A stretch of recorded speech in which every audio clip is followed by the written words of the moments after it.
Hello, YouTube Nation. This is Arch from the Arch Assessment. Along with me, I have CJack from CJack Productions. We are picking up where we left off on the fourth season of the acclaimed Amazon Prime series, The Boys. Just a few weeks ago, we had talked about episodes 1 through 3 when it first premiered, but we're here to finish the job and talk about the last remaining 5 episodes. So we are just going to rush through this real quick, and we're going to talk about the highlights of episodes 4 through 8. Starting with episode 4, of course, titled Wisdom of the Ages. What was your overall opinion of this episode, CJack? This is the one, remember, where Homeland.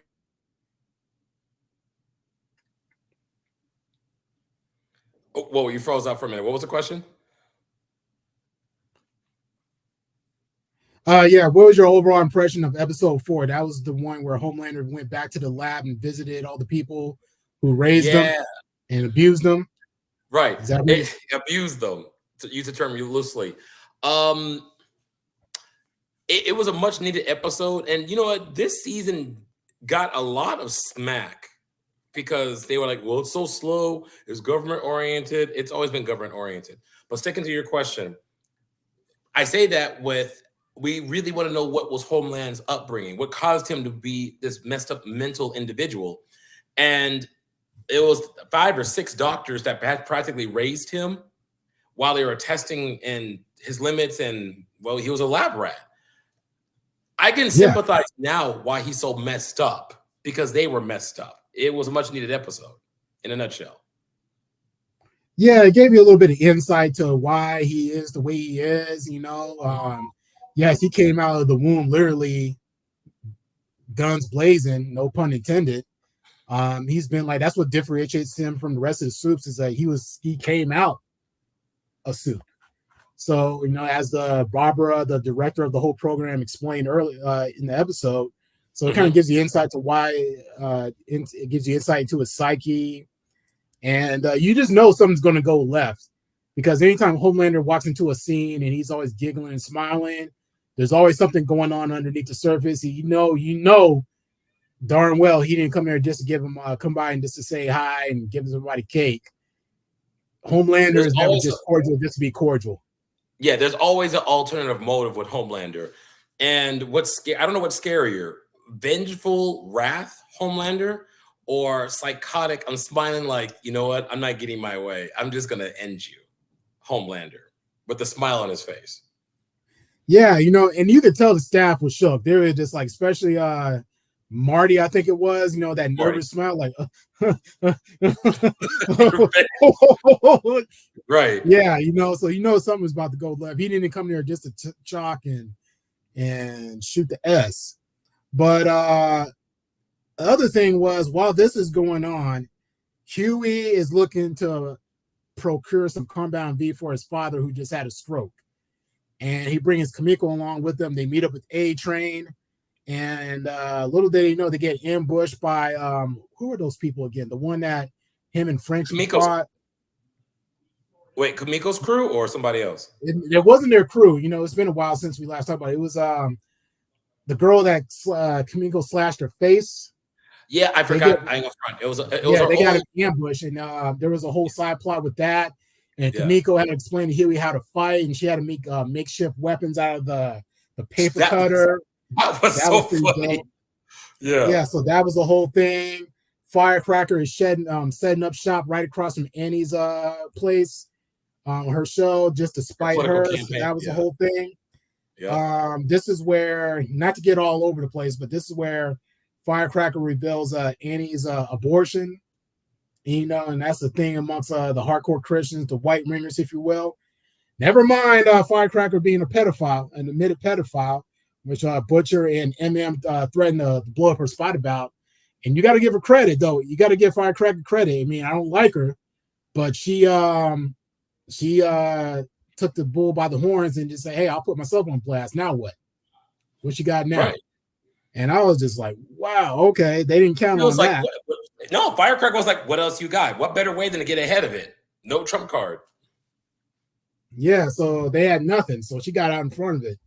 But all these 3 main things are going on at the same time. But back to Homelander, This is where you see stuff going. He's talking to Frank first. Frank was the guy that was experimenting on him and throwing the shots in the basket while Homelander suffering in the ball, and he was burning up. Of course, he didn't die, of course, but it was very painful and uncomfortable. And I liked how they throw the shots of like the brief flashes while Homelander's explaining all this. Right. And that was well shot. So I liked how they did that. As soon as he told him to go into the vault, I was like, here we go. Like, hey, why don't you go in there and look and observe from? I'm like, you already knew, this right? Is where the shoe drops. One by one, it's a wrap. They were getting picked It was off. over for Frank, and then Marty tried to interject, and he was like, Homelander, not John, Homelander. And right. He said, if you don't go in there, I'll throw your whole family. And I was like, Frank didn't have a chance. No, Frank did not have a chance. He didn't have a prayer. But then he pulls Marty to the side, and then Marty was like, "Yeah, I was always good to you." And then when Homelander said mostly, I was like, "Here we go." Mm-hmm. And then Homelander explained how he gave him the whole nickname of Squirt, and I was like, "Marty, it was nice knowing you. It was nice knowing you." Yeah, and details, if you guys watch it, you already know the details mattered. And this Homelander, every vice that they put him through, he did 1,000 times worse. You know, and we don't even have to explain what he made Marty do, but that part right there, I was like, yeah. Oh. And it was and you could tell everybody else was looking so uncomfortable as they should. But this is the episode where everybody was saying that the actor Anthony Starr, who plays Homelander, deserves an Emmy nomination because they said he was Heath Ledger's Joker. Well, I read an article that he's more terrifying than I just said his name in my head and I just lost it just that quick. Hannibal Lecter? Yeah, the guy who portrayed Hannibal. Anyway, I can't think of his damn name. Anthony Hopkins or the guy from the TV show Hannibal? No, Anthony Hopkins. No. The TV show didn't even come close, in my opinion. But he was terrifying, and I agree with that. And I thought for sure that cake was laced with something. I swear to God, I thought that cake was laced with something. That's what I was thinking too. I thought I don't think it was, but I thought that at first when I first saw the episode, I thought there was a catch to that, but I don't think it was. Mm-hmm. No, it was just that. No, but me the whole time, this whole episode, like I'm low key thinking to myself, if I was one of them staff people, them lab people, how could I low key sneak out of the back door? Not the elevator, but there was another back door, exit door on the side. Correct. I'm thinking like, if I was there, how could I sneak out? Granted, he might have heard you trying to sneak out, but it would be worth the risk. No, right. But that's just me though. But when he was making Marty do what he did, and then I thought I can't decide who was worse, Marty or Frank, because they both got it bad. Frank was quick and melted. Marty lost his manhood, and then he killed him. Then he got his head crushed. Then he got his head crushed. So he at least felt the pain to the head crush, if you got to scale it. If it was me, I'd rather be quick and painless. Yeah, either way, it was all bad. It was all bad. Anyway, but then back to Firecracker and Annie. So Annie loses her mind. She loses her ish when she finds out Firecracker blew up her spot and revealed her abortion records. This is where Annie got gangster, and she just ran up on Firecracker like, "What's happening? There ain't no talk. Let's get it." Boom. But then Sister Sage orchestrated all this. She knew Annie would lose her. Yeah, she knew mentally she would lose her crap and go off on her on national television. It was all designed. Firecracker was a pawn. Yeah, but Firecracker had it coming because she's a right-wing racist. Fill in the blank. Well, you know what's pathetic? She couldn't let a childhood pageant since they were 12, James. That's petty. If you really want to hit it. Though, to be fair, I see where I get her motivation. Yeah. Annie did kind of do her dirty. Let's not ignore that. Oh, she did. Let's not downplay it. Yeah. And the fact that she's racist and all that doesn't exactly help her cause either, though. But anyway, yeah, so Annie gives her that work, knocks her out. Butcher and Frenchie and MM are trying to go in Ezekiel's trailer. What were they trying to get? I forget. They were looking for something in the trailer. Frenchie went in there first. What exactly were they looking I think they needed more dirt because Plan A didn't work to blackmail her, so they went into her trailer to see what they can get, or it was something else. It was more information on Vought or getting some kind of plan. I think it was a aimless search. They were trying to get something on Vought because Plan A wasn't working for Firecracker to back down. Yeah, that's right. Because they were betting on blackmailing Firecracker. That didn't work out. So I guess they had to work to a plan B. Frenchie's in there. He gets caught by Ezekiel. He gets knocked out. Butcher comes in. He comes in with a fire extinguisher, knocks the dude's arm off. But he still gets Butcher still ends up getting choked up. Right. And all of a sudden he wakes up, and then he just finds Ezekiel just splatter all over the place. And I'm confused. Like, we'll get to that later. We find out later what that's about. But at the time, in real time, when we were watching the episode, we didn't know what was going on. Right. Like, okay, cool, but that's cool and all, but okay, I got questions. Moving on. But Annie, from beating down Firecracker, she lost her bid from what's his name, the president Singer. Not president. The guy from the CIA. He needed the CIA. No, I think Singer just won. Singer just won. And that's Newman right. was about to be the vice president. Like, they're in between of winning the election versus getting in the office. So that's where this all takes place. Which was also Sage's plan, because not only did she lose her image in front of Firecracker, in front of the whole world for her starlights, but she was the front face for the coup d'etat, so to speak, to go up against Homelander and the other half of the government. He was like, congratulations, you single-handedly just screwed me because you lost your temper. Remember that? Yeah, I remember that. So Annie's going through it. I feel for Annie. Yeah. And then I liked how Butcher when Huey was meeting up with A-Train to get the Compound V. Oh, about that was a good scene between A-Train and Ashley. Like, yes, because she caught him trying to sneak in the Homelander's room to get the Compound V. Right. And it was like, listen, we both got on dirt on each other. Let's just pretend we never saw this and let's keep it moving. What the fudge are you doing here? What the fudge are you doing here? And A-Train was like, no, stop. You got dirt, I got dirt. Let's just call this a draw. Right. Yeah. That was nice. So A-Train does deliver. He catches up with A-Train. Mm-hmm. And then little does Huey know, Butcher sees this on the side from a distance. And he just telling, and he gives Butcher just said some real talk to Huey. He's like, "This is not what you want. This thing, this Compound B ain't what you want, man. It's gonna backfire in your face." And this is where we find out that Butcher did try to still try to take more Compound V after he was diagnosed that he was slated to die. So that explains something. That might explain something. That's a little clue right there. And then even though Huey goes back to the hospital to visit his dad, he has second thoughts about giving him the Compound V, but while he's away, his mom sneaks off and gives it to him while he's not looking, while he goes to the vending machine. Right. And then I think the episode ended off with the dad waking up from the coma. Right. But then no episode ended off with Homelander talking to Barbara, and Barbara is like bragging about how our greatest trick was you wanting love and acceptance and not wanting to disappoint us, and that was the greatest thing we ever pulled. And then Homelander ends up slaughtering the whole staff, leaving them and leaving her inside the what did he call the room? The what room? It was the white room. It was the white room. It was just nothing in there. It was just his room. It wasn't the white room. I'm drawing a blank right now, but it was he called it the something room. I can't remember. I'm drawing a blank. Oh, that's gonna bother me now. Yeah, I'll look it up later. But then, so he just leaves in him, and he's just covered in guts and blood.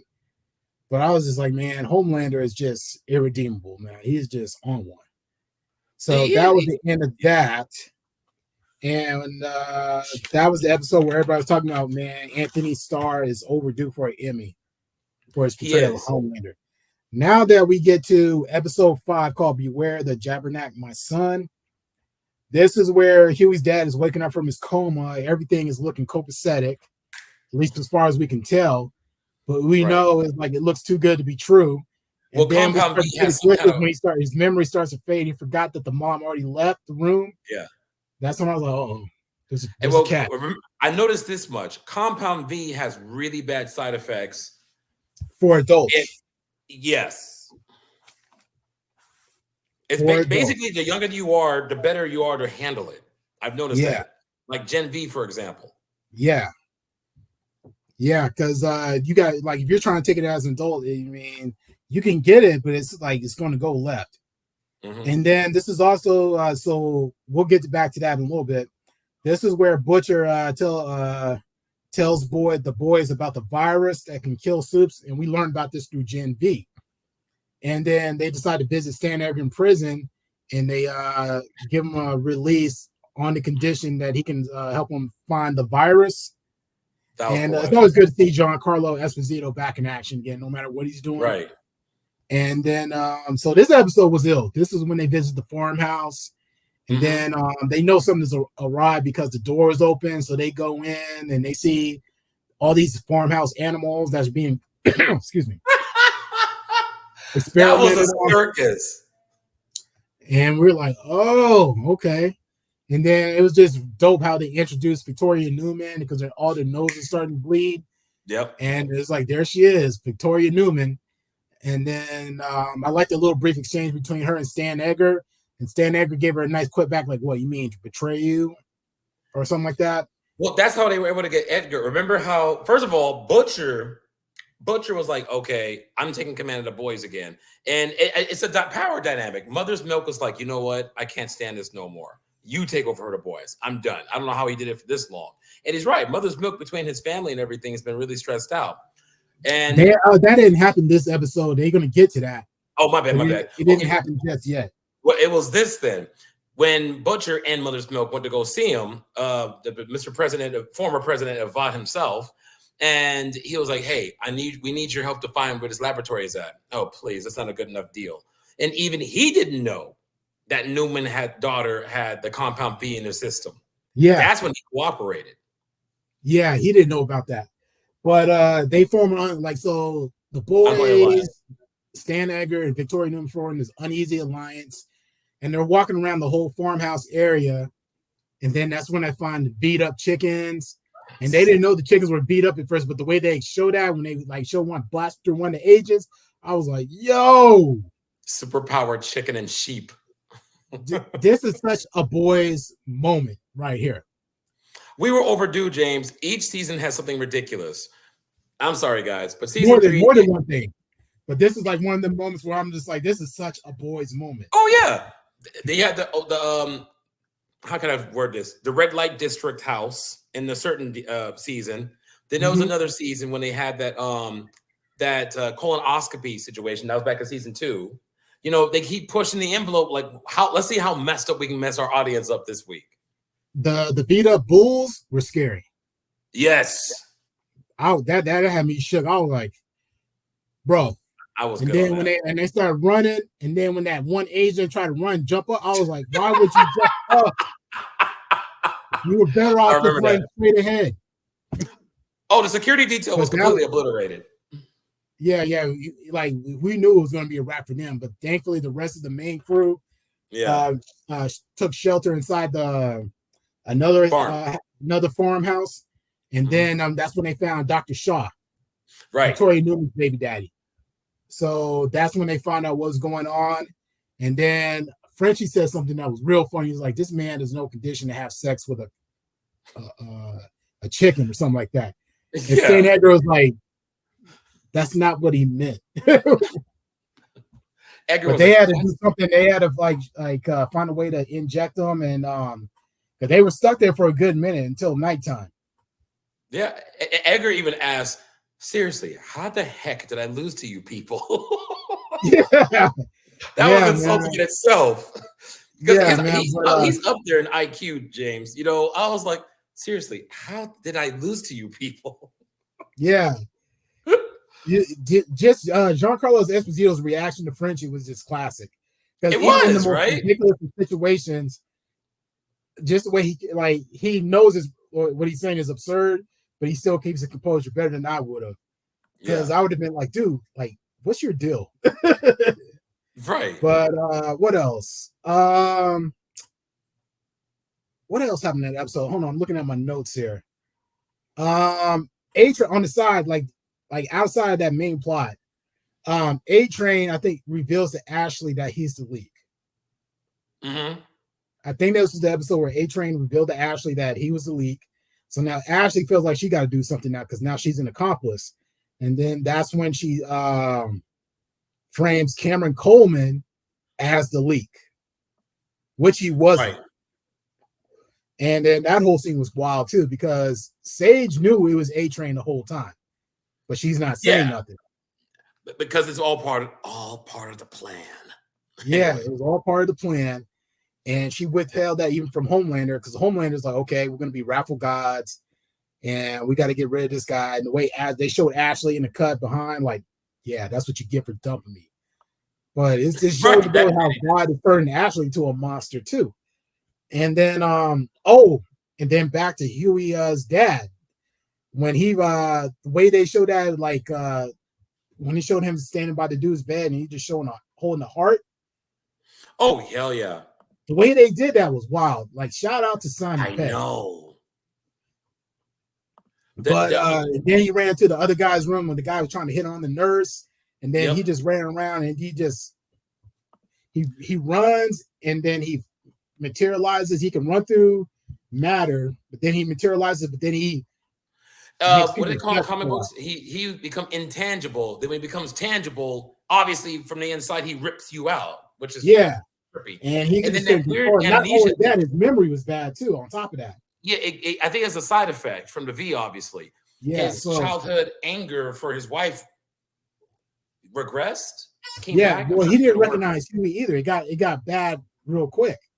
So I knew something was coming. I knew something was coming with that. So that was pretty scary.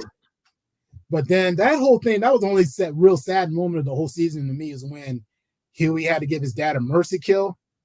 The way they did that, I was like, damn, man, that was just like one of those few moments of the voice where I was like really sad, man. You know what the irony thing is with that?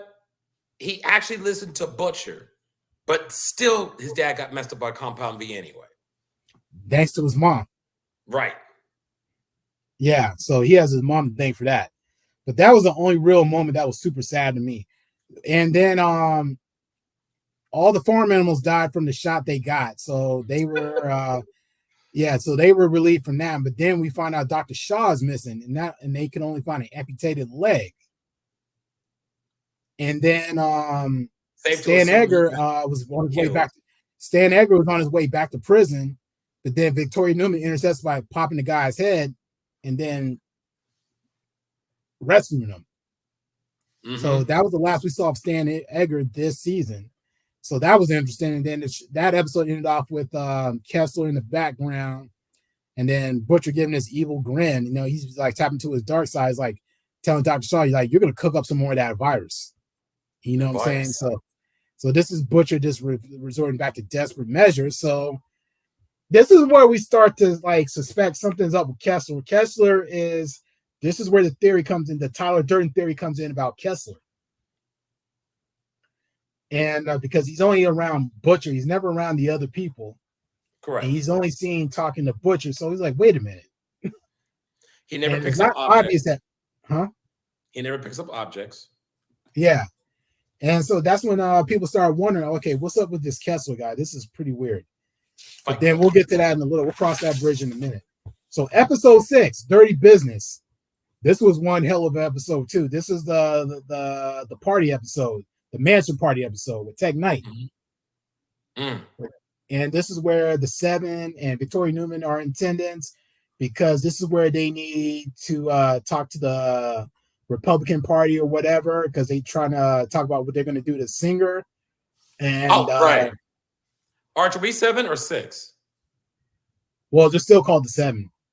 No. I mean, I'm sorry. Episode 6. Episode 6. Making sure. Okay.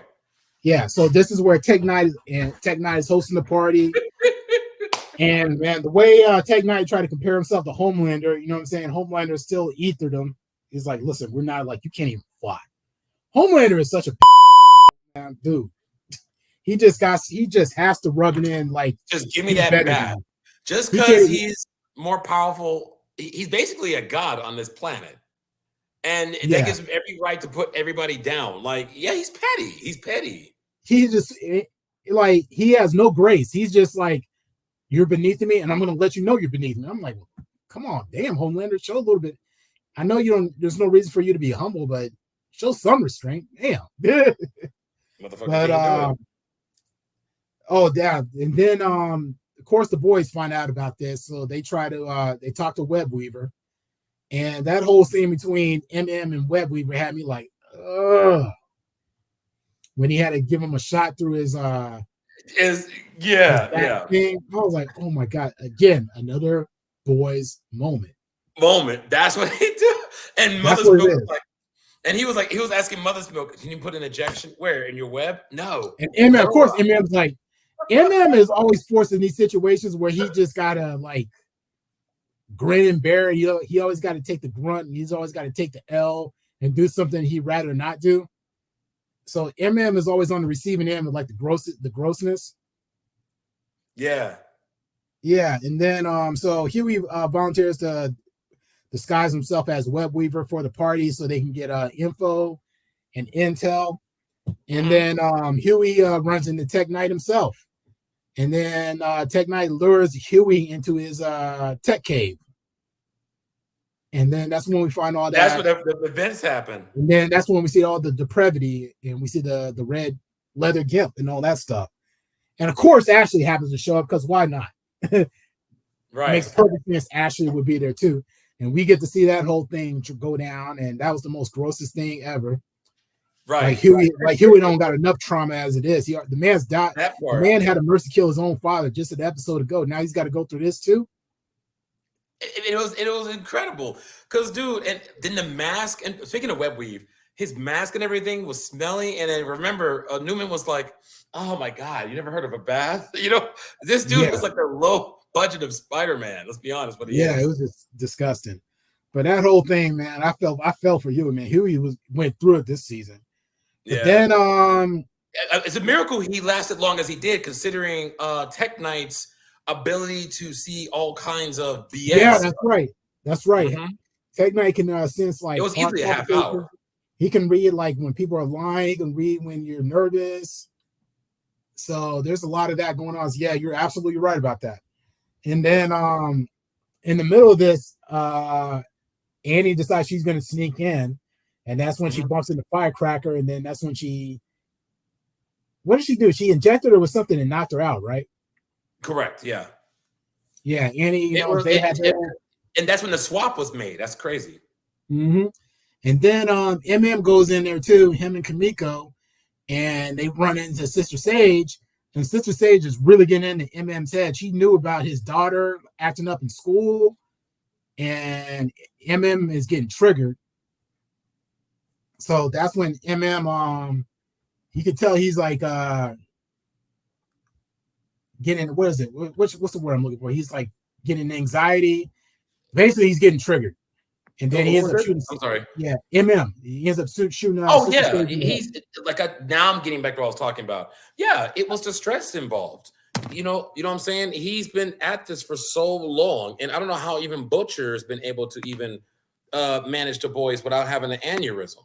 You know what I mean? It's like this. I think it takes a certain type of personality to do it too. Well, yes, it does. And I think you just got to be a certain type of person to begin with. I think MM's issue is he's too much of an empath, and where Butcher isn't. No, it's true. And the thing of the matter is that Butcher has nothing to lose. Isn't Butcher in the field longer than Butcher's been in the field even longer than MM, right? So he's used to it. But Butcher has nothing left to live for. That's another factor. Yeah, MM has. MM has a lot to lose. MM still has a lot to lose. He still loves his ex-wife. He still got his daughter. Yep. He still has everything to lose. That's where the anxiety is coming from. You're absolutely right. Yeah. So he was triggered by that. He passes out. Kamiko convinces A-Train to like save his life, which A-Train does. I mean, the whole arc of A-Train this whole season, I'm starting to dig, because the first couple seasons I couldn't stand A-Train. But then we started the to see internet is like cheering for him. Hopefully he doesn't die off, but it's too early to tell. Yeah. But I like that little moment between A-Train when he drops off at the hospital and the kid sees him, and A-Train had that moment like, damn, this is actually good. I actually feel legit now. I'm genuinely a hero. So that was a dope moment. But yeah. So Sister Sage, we know Sister Sage ain't dead. She's just out of it. So it's like she might as well have been lobotomized. Like when she does that thing where she likes to feel dumb, that's how she was. Homelander has no idea what's going on. He's like, where you been? And then he knows the hole in the head, and then he's forced to improv. Sorry, that was funny.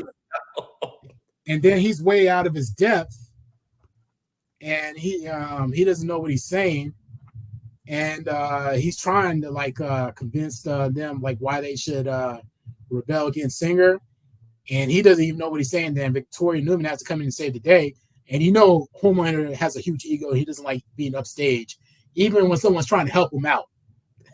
So her words, let me cut you off. Her words was, if you want me, remember, folks, Homelander came to her. She had no intentions or motivation to help the Seven. And I quote, you got to listen to me and put your ego aside. Homelander, yeah, sure, whatever. Personally, I'm still amazed that Sage is even still breathing. As many times as she rebutted and corrected and contradicted his order. Yeah. That's all I got. Yeah, but Victoria Newman had to save Homelander and explain why they need to endorse them and all this stuff. The politicians, right? Yeah, the politician, Victoria Newman.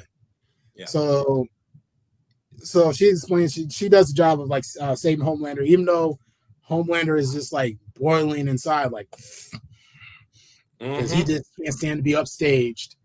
And then that ego trip. Oh, and back to the Tech Knight's lair. That was great.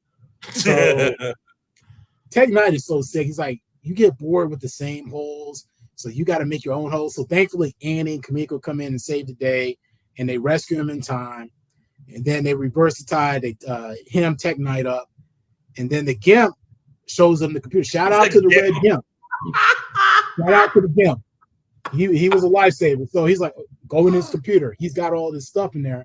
And wait, you're getting ahead of yourself. They're trying to torture him like, we're gonna break your legs if you don't give us the codes. Oh, please! I'm a sadist. You're just basically walking. Right. And the Gimp was like, "What's that, buddy? The laptop." Yeah. Anyway. Oh, and because Huey just asked, like, how do you punch a masochist? Right. And then that's when the Gimp went to the computer and he's like, "Oh, retinal scan." Ding, ding, ding, ding, ding, ding. And then it's funny, like Annie said something about we'll donate some such million over to Elizabeth Warren. She's a left-wing politician. Left-wing. We'll give about 60 million to this innocent project. But then when she said Black Lives Matter, he lost it. He was like Darth Vader. No. Yeah, so that part killed me. And then he finally admits what the plan was to the boys' crew. He tells them they need my prisons as internment camps for anybody that tries to dissent against them. That's what they need me for. And then that's when his own butler, Elijah, loses it and chokes him out. And kills I didn't see that Knight. coming. The A-Ball did not see that coming. The deal breaker for him was the internment camps. Mm-hmm. And then the funny part to me was the password was Zendaya. The actress, right? Yeah. Oh my God. From that was the password this whole time. Yeah. Oh yeah. Make that make sense. Okay. I wonder if this word ever got back to Zendaya about that and how she feel about that. I'm curious. If her PR agent is doing her job, then yes. And she probably gave the green light for the joke in the first place. For all we know. You know what I'm saying? For all we know. Right. Yeah. But at the end, the episode ends with the next day, Homelander is talking to Firecracker. And he's just like, where you been this whole time? How do I know you ain't the leak? And because she was trying to explain that the boys were there the whole time at the party. And then that's when Homelander realizes Cameron Coleman wasn't the leak. Mm-hmm. And then she explains to him like Sage is not as good as she was. And then that's when she reveals to him that she's been taking these meds that helps her produce breast milk, albeit at the same time, it enlarges her heart. And then the way they showed her squirting milk in his face, and he's just smitten. And he's just like, oh my God, the look on his face, like, you did this for me? And then she's just like, and then he was just like under her thumb right then and there. I can stomach a lot, Arch. A grown man, shh, it's okay. Shh. There is some messed up people who write for this series. I blame the writers. I blame the internet. I blame everybody. Blame Garth Ennis. Yeah, that is a disturbed, but Del Gato, no, the guy Del Toro is a lot more reserved than this writer. Yeah, Garth Ennis, the guy who wrote those comics. The comics are worse than this. I still think the comics are worse though. Oh yeah, well, you have to go through sponsor censorships and OKs and TV. The books, you can't censor a book. Well, you can, but that's another conversation. But this is where we find out. Quick note, I just remembered this is where MM found out he just had a panic attack, and he needs to stop or slow down what it is he's doing. So I thought that was an interesting note too. But that whole thing where Homelander is just up under firecracker like that, I'm like, bro, come on, man. And then the episode 7, The Insider. So this is where the episode where Butcher officially takes back over the boys because MM just can't no more. That's right. That's where Butcher takes is back in charge. He bails Frenchie out. Oh, that's right. I forgot. Frenchie decided to turn himself back in like a couple episodes ago. Oh, right. Yeah, I forgot to mention that. Frenchie turned himself because he was just so guilt-ridden about what he's done in the past because he confessed to Colin a couple episodes ago that what he did. Remember? I forgot to mention that. No, you're right. Because no, I'm just absorbing that. Like, how do you recover from that? You're making love to the person who killed your parents. Yeah. But he eventually turned himself in because he was just so guilt-ridden about what he did. And then, because remember, Kamiko tried to visit him and he wouldn't let her come see him. And then when he finally came back, Kamiko was like all pissed off, like, I just came with you right now. Yeah. And then one of the great scenes about this, one of the greatest scenes for this episode was MM's ex-wife is trying to convince him to leave the country. And he's getting ready to do it, but then A-Train intercepts him. And that whole scene between him and that was one of the greatest scenes of the series, in my opinion. Yes. Because A-Train made a compelling argument. It's like, hey, you don't think this Homelander and Bot is going to make its way to what country did they say they were going? Belize or something like that? It was Belize. Yeah, he said, you don't think this is going to make its way over there? It's like, you can't run from this. Irony, him saying that. He was right. So that was very compelling right there. You just going to stop here? Yeah. And then also the boys discovered that the plan to kill Singer was going to be done by like a shapeshifter soup. And that whole scene was wild, how they showed all that, like how she just sheds her skin. So the way they did that was pretty wild.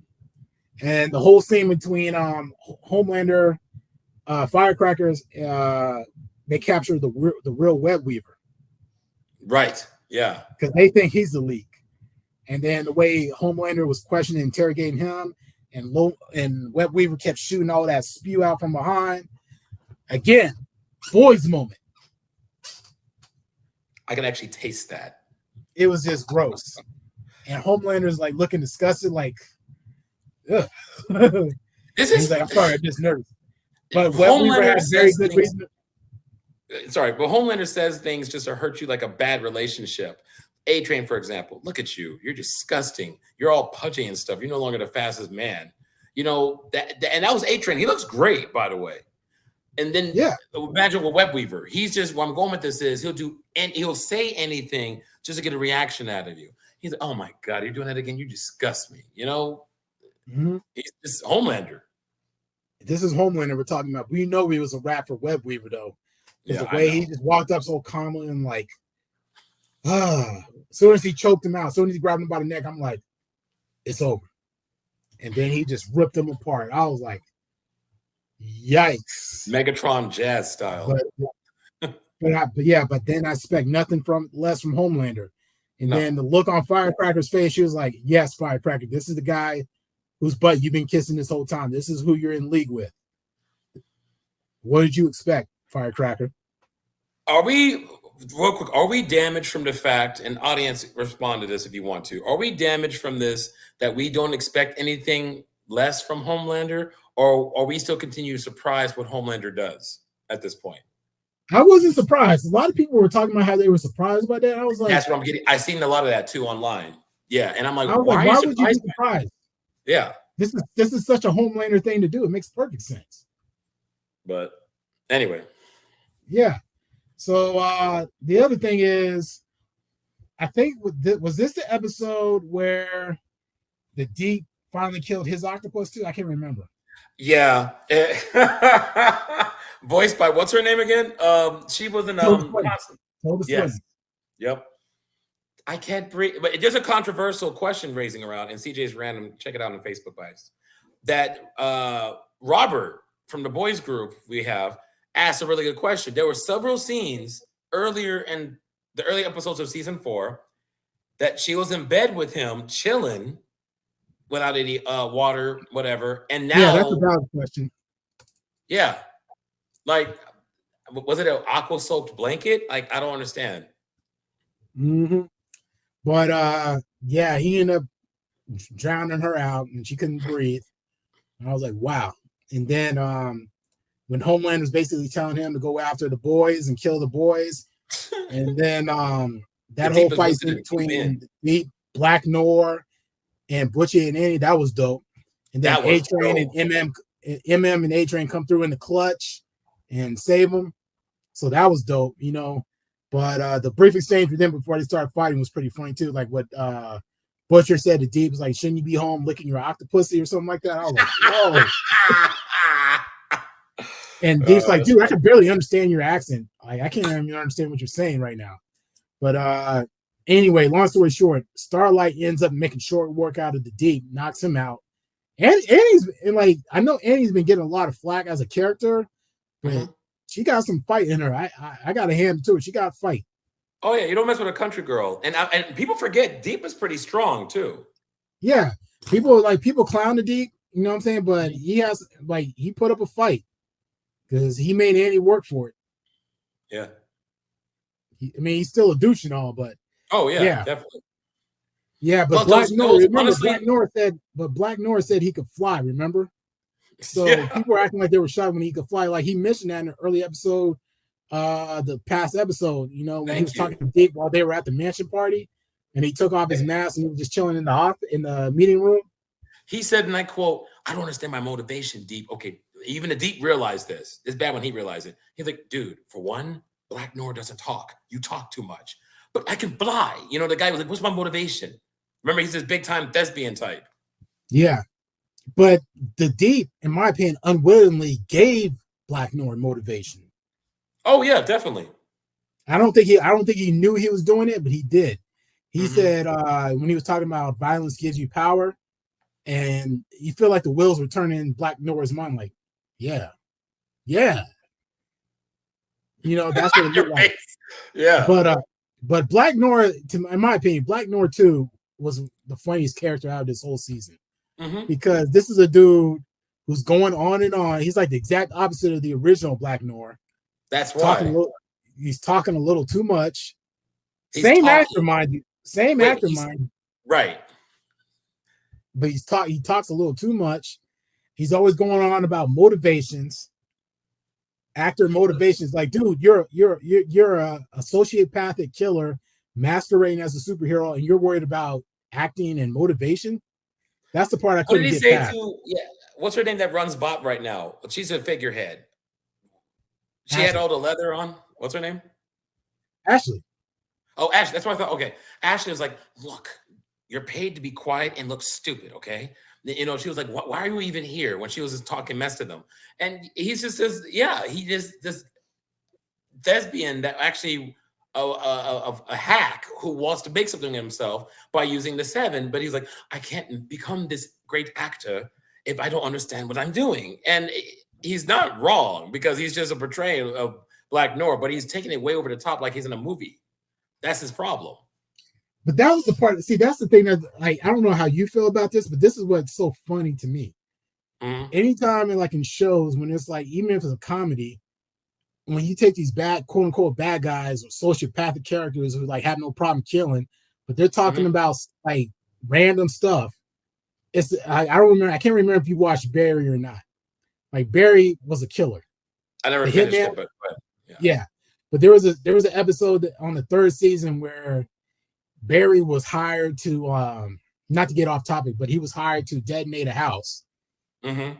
And the way to do it, he's like he had to like put a bomb under the house, and you had to detonate it with an app. So Mm-hmm. listen to the guy who gave him the stuff, talk about the app, giving him what the password was, and the fact there's an IT support for this detonate app Yeah. had me over the edge. And then to see him and then he had a problem detonating the bomb. So he's stuck in his car. He was there in the daytime and it ended up rolling over into nighttime, and he's still trying to troubleshoot this thing. And then he's on phone. It showed him on the phone with IT support, and he's talking to the lady. And she's like, "What's your name and password?" And he's like, "Berkman goes boom, capital B, capital G, capital B." And he's like, "Do you have the latest app?" And he's looking at his phone. He's like, "Yes." And then just seeing like killers do random First world problems. trivial, yeah. Just seeing random people like killers and like sociopaths going through like doing trivial, mundane things cracks me up every time for some reason. Which leads me back to Black Noir and talking about acting motivations. It's like, dude, you kill people at the end of the day. You're willing to kill people at the end of the day with no problem, with no F's given. But you're worried about acting motivations. So That what to you're me really is trying just to tell funny me, as hell. wait, what you're really trying to tell me is like you're a part of the seven, first of all. You murk people on a regular basis. I support that argument. Where you draw the line is aesthetics of how you look doing it. What's my motivation, But anyway, yeah. Let me put it this way. It's like hearing about a serial killer who chops up people, worrying about the kind of car he drives in. Right. Like listen to him opine about does he get good gas mileage on the type of car he drives to get to his victims' houses or whatever. Like hearing him opine about that, like no, I'd rather drive a Nissan Altima because the Hyundai Sonata is good. You get better mileage when that's to me, that's the part that kills me. Right. But anyway. But yeah, I always low key found Black Noir 2 to be hilarious. But then what else happened in this episode? This was also the episode where Ryan was doing that show. Remember? Mm-hmm. Let's not forget that Ryan was in the middle of doing a show, and Ryan is feeling the way about this because he's not really feeling this, Because remember, Homelander called him up. It's like, hey, just be a good sport, suck it up for me. But Ryan's feeling neglected. He's like, you know what? This is BS. And he's like, he gets up in the middle of the camera. It's like, look, this is all BS. This sucks. You don't ever turn against family. It was a room full of and Muppets. Homelander's just like, yeah. And then when A-Train, like Homelander also finds out A-Train was the leak this entire time, and he's all heartbroken. I was like, I don't know why you're heartbroken. You traded A-Train like Ish. That's what I don't understand. It makes perfect sense because A-Train had every motivation in the world to turn on you. Yeah. You treated him if like it was Black Noir before he killed Black Noir, I could see that. They were like this, and he still killed him. But A-Train? Yes. Yeah, that part didn't make no sense to me. And then he ends up firing Sister Sage because she admitted she knew A-Train was the leak the whole time and never told him. So because he's she like, saw the big get out of picture here. and he couldn't keep up. Yeah. Yeah. And Homelander's like, get out of here. You're fired. You lucky I don't send you back in a bucket. Yada, yada, yada, yada, yada. Your Taco Bell hovel. And the whole thing between him and Firecracker after that, she's like, do you want this? And Homelander thinks about it for a minute. He's like, no, get out. That was funny. But Butcher is like telling Kessler, like, yeah, this is why I do what I do. I know the boy still had it in him. And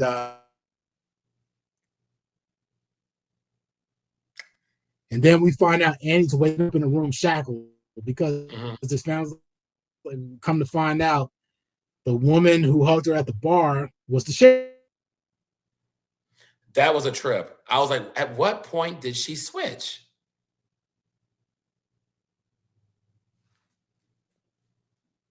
Assassination Run, episode 8. Okay. Hey, CJ, you still there? Yep, still here. You're cutting in and out though. Like this. Yeah, you still here? Yeah. So we find out A-Train fled the country with his family and got rid of his tracker. Wise move. And the episode begins with A-Train's movie getting scrapped, and they decide to shelf it. I think that was a shot at Warner Brothers Studios. Yes, it because was. they like how they did Batgirl. And then we find out Huey's getting it on with fake shapeshifter Annie. He even proposes to her. I think we forgot to mention that she got rid of the like the episode before, she got rid of the footage. And then Butcher's in the hospital, and he's giving, and that was pretty heartbreaking, the whole goodbye call to Huey. And he was just telling him, like, tell the boys I'm sorry. I was like wow. Accountability. And then Homelander decides to put Victoria Newman on blast. On national television. Yeah. And I got to admit, looking back in hindsight, I'm not too surprised because he kind of hinted on this on episode 3, I think it was, when they had that secret meeting between him, her, and Sage. And that ice rink conversation come out of the closet anyway. Yeah. Remember when Huey was sneaking through the ceiling? Mm-hmm. In the ice rink. Remember right before that, Homelander was talking to Victoria Newman. It was like basically like trying to encourage her to come out the closet. So it kind of hinted towards that anyway. So I'm not too surprised, but the way he did it, it's like he blasted her and exposed her as the soup the whole time. So that whole thing went. And then he orders out. Then Homelander low key realizes that was a mistake, but he won't admit it. And then he tells Ashley to compile dirt on them on the 7. And he's like, mainly me. And then, of course, this is against Ashley's own best interest because the Deep mentions, well, doesn't Ashley know about us too? And then without a second thought, Homelander's like, yeah, put Ashley on the list too. So heads a roll. Everybody had a hit on Compound B for herself and injects. And sorry guys, he's having signal trouble. Basically, she injects herself, have this huge, serious forehead, like from the Goonies, and she starts mutating herself. But they cut scene from that, and I have this on my own. Okay, this is awkward. All right, so wrapping up this. Oh wait, never back. Okay, sorry about that. We just had a little glitch. Yeah, I just said out loud to your audience that when Annie injected herself, she had a huge mutated forehead thing, like from the Goonies kind of thing going on. The wig fell off and everything, so we never got to see. I forgot she had that wig. Me too. I forgot too. So we got to see how that we didn't see how that fully turned out, but I'm sure we'll find out in the next season. And what else? So Victoria Newman is losing it, and then we find out the shapeshifter Annie is supposed to be the assassin that's supposed to kill Singer. And then right now it's just Kamiko, and Huey that's like protecting them. Mm-hmm. And it isn't until Huey realizes it's Annie's fake. It was pretty clever how he figured it out, though. When you know your partner and spouse intimately, pick up on things. Yeah. So the way, and then when he's breaking it down, is like, "Don't look at me directly. Stay calm." That was funny. The way they did that was funny. And then Annie walks up, shapeshifter Annie walks up to him, gives him the water, and they're trying to play it cool. But shapeshifter Annie knows the jig is up because the way they're acting, they're like is like doing this with his hand, like. No, MM went like this at first. He's like, "What are you talking about? Act natural. What the hell are you talking about?" She's like, "Hi." Yeah. He was so out of character. So I'm surprised MM didn't get killed on the spot. The way how strong shapeshifter Annie is, because she knocked him against the wall, but he didn't die. He just got knocked out. He just got thrown against the wall. Yeah. But she made short work out of all those agents, though. Remember? Yeah. It was 2 guys and a girl. They just slicing, dicing. Yeah, she made short work out of them. It was a miracle that MM was still alive. But the way they did that was funny as hell. But then the other scene was that intense call between Homelander and Victoria Newman. when they find out Singer's still alive, and I'm sure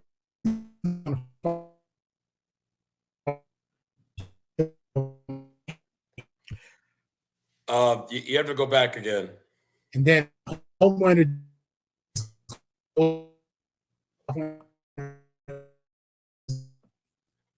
Wait, Arch, say that again. You cut out. I'm sorry. You be the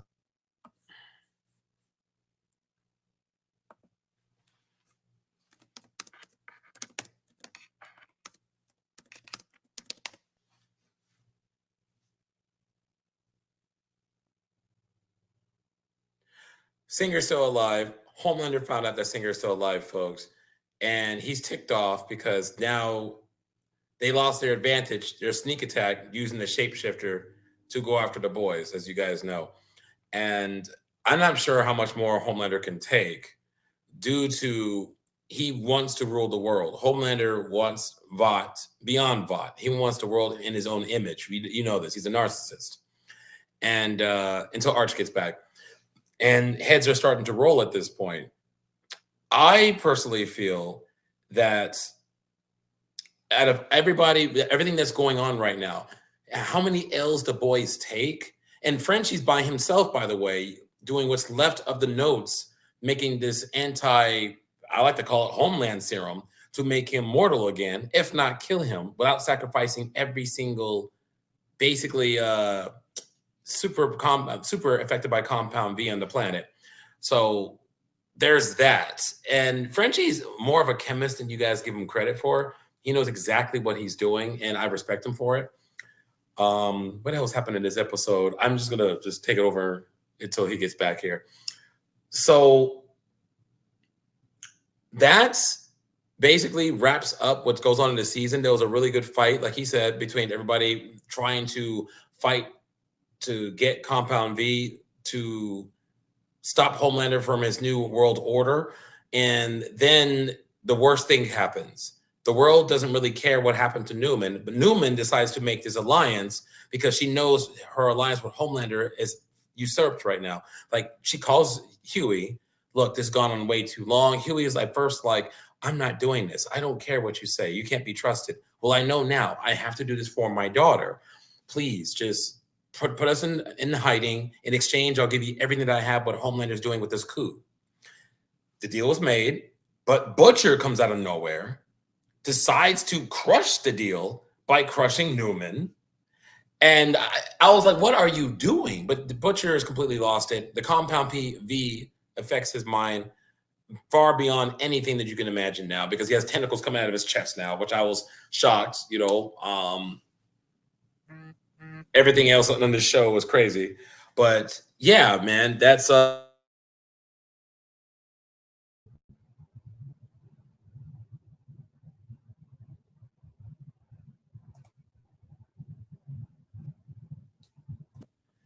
I'm in the part where Newman gets split in half. I was stalling for you. Yeah, sorry about that. What was I talking about last time?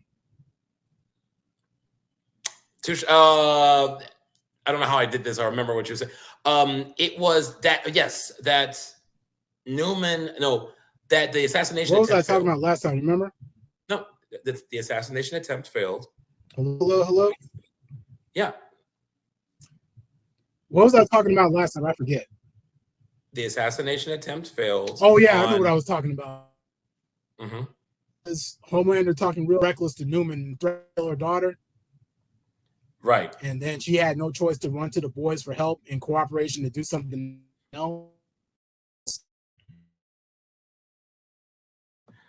I'll wrap this up. So in a nutshell, he's cutting in and out, guys. So in a nutshell, the boys have to disperse. Basically, they're on the lam. Homelander wins the government by the landslide because of this coup they were about to have to go after Newman. And without her, they use Newman as a martyr to push the superhero agenda into the military. So the boys initially, they've lost. So in a nutshell, they're divided, and Firecracker basically makes a speech as a figurehead, of course, for Homelander. that nobody who's going after Homelander, we will hunt you down because we're God-fearing Christians and all this stuff, yada, yada. And only Starlight gets away, and Butcher goes off into the sunset with what's left of the anti-compound V, I like to call it. And that wraps up the fourth in the end of fourth season. Yeah, I said it right. So sorry about the technical difficulties, guys. And here you are. Sorry about that. I apologize immensely. No, you're good. So you're good. What I wanted to say was, Homelander was talking super reckless to Victoria Newman and threatened to chop up her daughter Zoe. And this is where I really felt for Newman. I was like, damn, she's in a spot right now. And then that's when she finally agrees to come help the boys out. And she shows up, but then Butcher's like, nah, boo, no deals. And Butcher, something about Butcher looks different. He looks like he's refreshed. Yeah, but to backtrack a minute, remember he was in the last time we saw Butcher, he was in the hospital talking to Ryan and Grace Mallory was there. True. And then Butcher, remember Butcher was telling Ryan, like, hey, listen, if you feel more comfortable in the Homelander, then so be it. I'm not going to try to convince you. But then Grace Mallory comes in and she jacks it all up, and she's like explaining to him like how her dad's a killer, and Butcher's like, Grace, this is not how to do it, because you're dropping too much information on them. You're dropping too many bonds on them, and then you try to force them to stay, and then you try to force them to stay, and he end up killing you and breaking your neck. So Ryan might be irredeemable at this point, as far as we can tell. He's been through too much. Yeah, this is the third person he's killed already. Yeah, he already killed his own mom by accident. He killed the guy who was the trainer that was setting up his rescue, his fake stage save, and now Grace Mallory. I was like, whoa! And then body count already. And so this is where Butcher finally decides to go to the dark side and go full Sith, and he lets Kessler take over. So now we see Butcher. He shows up and he's like, no deals. And Huey's still trying to reason with him, and Butcher's just like, step aside. And then he yanks up Victoria Newman with them tentacles. Newfound powers, folks. Right. That deal would have worked too, by the way. But anyway. And then he takes the virus and bounce. And what ends up happening is, like I was saying, and then they turn their weakness into a strength, turning Newman as an assassination attempt, push the military agenda for the super soldier or superhero military alliance. And Homelander told the president to get out the way. Thank you, Mr. President. So these traitors of this country, and Homelander, he sells. That's what he's good at. And he may not be smart. And then firecrackers, God-fearing Christians will find the boys and will hunt them down, and they're forced to disperse. And then the boys had to run into hiding, but unfortunately they get kidnapped. One by one. Of course, Long Sausage always got to greet MM because they're buddies. I don't understand. What is it? It's a running gag at this point. There's 5 members of the boys, and you keep going to Mother's Milk? It's just a running gag at this point. And then what else? Frenchie we saw old girl from season 2 show up again, and she confronts Huey and Annie. Huey gets captured, but then Annie finally was able to fly, and she flies up. Right. That was interesting. Okay. Because Huey went like this. Because I'm captured. There's no way I'm getting out of this. And then the 2 kids from Gen V, I forget their name. Was it Sam and what's her name? Kate? I want to say Kate. I forget her name, but then they get Kimiko and Frenchie. Frenchie's under Kate's spell. Sam's got hemmed up Kimiko. And this is where we hear Kimiko scream for the first time. And that was pretty heartbreaking.